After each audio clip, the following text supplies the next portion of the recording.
Hey, what's up everybody? It's Cory with AMX Realty, the Meals Group. On this episode of the Meals Minute, I'm going to talk to you about the importance of interviewing a realtor and some good questions you can ask them before deciding which listing agent you're going to go with. A lot of times I hear people will go with the first person they talk to, or maybe a friend or a family member, or just some random real estate, somebody in the industry that they don't really know a whole lot about. So here are some questions that will give you insight onto what kind of job they're going to do and what decision you should make whenever hiring a listing agent. So the first question that I would ask somebody is, how will you determine the market value of my home, and what do you think that we should list the house at whenever we put it on the market? Now, determining market value, you're going to want to use current market data, and you're going to look at sold comparable properties. You're going to compare features such as square footage, number of bedrooms and bathrooms, interior features, exterior features, lot size, location, and a number of different other variables that can determine what your property could be worth. Also, whenever determining market value and coming up with a pricing strategy, you want to see what else is on the market in your neighborhood. If you're going to be listing $5,000 or $10,000 over 4 or 5 other homes that are the exact same, it's going to be tough to get that sold. So you want to have a strong competitive pricing strategy as well.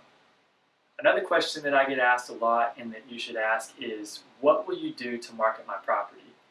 As a listing agent, my job, almost my number one job, is to get as much exposure, as much information to as many qualified buyers as possible. And I've got a 45-point marketing plan that I'll go over with each of my sellers to demonstrate and outline how we get that massive exposure. You can have the nicest home in the best neighborhood in town with the best pricing strategy, but if nobody knows about it, you can't sell the house. Another question that you should ask is, what kind of social proof do you have? What's your track record?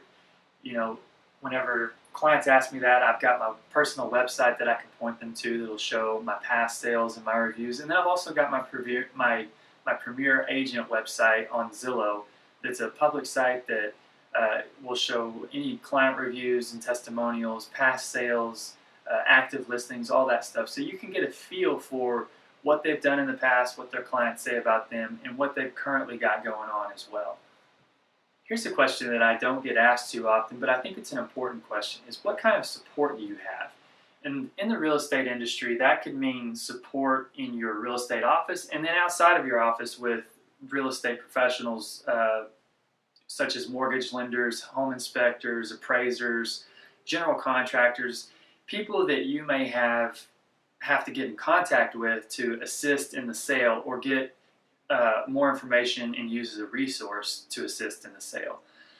Now, whenever I talk about what kind of support do you have in the office, do they have a transaction manager? Do they have an assistant? Do they have other agents that they can work with or get support from? You know, if you're tied up and can't show the house or whatever it may be, do they have that kind of support? And here's another question while we're on the topic of support, and it kind of pertains to technology, but what systems do you have in place to ensure that my transaction, well, your transaction, is not just going to be another transaction in a stack of papers on the desk that's going to be forgotten about? And first off, if they're talking about using a stack of papers on a desk, you may want to run from that, because with today's technology, there are so many different systems out there that can provide automated updates to both you, the seller, and me as the agent to know where we're at in the transaction. And also, I've got a system that tells me and my transaction coordinator, you know, what deadlines we've got coming up, what we need to have in place, what needs to be ordered, and anything like that to ensure that we've got a smooth, seamless transaction from start to finish. There's a lot of deadlines in a real estate transaction, and missing that could have huge implications on your bottom dollar as a seller. This next question I get asked a lot, and it's a very important question, is how will you communicate with me throughout the transaction? The last thing you want to do is have an agent come in, put your home on the market, and you not hear from them for 6 months until they ask if you will extend the listing because they couldn't get it sold.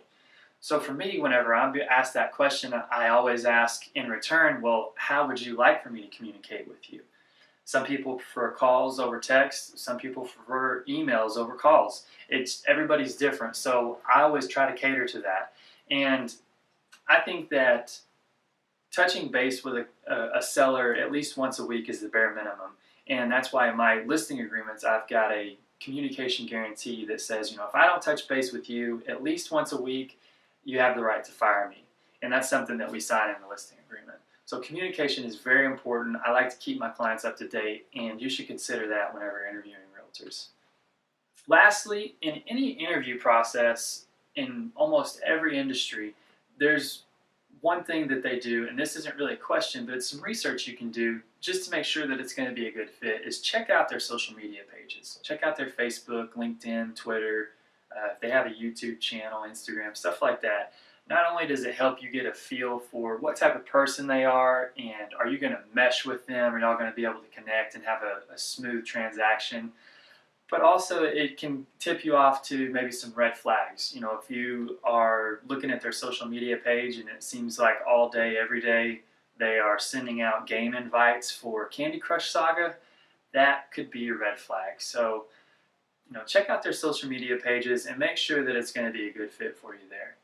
If you have any questions about the information we've covered, or maybe you're considering listing and selling your home and you'd like to get more information on that, feel free to reach out to me. You can call or text or send me an email. My number is 903-821-9326, or you can send me an email to Cory@themealsgroup.com. I hope you'll have a wonderful day, and I'll talk to you soon.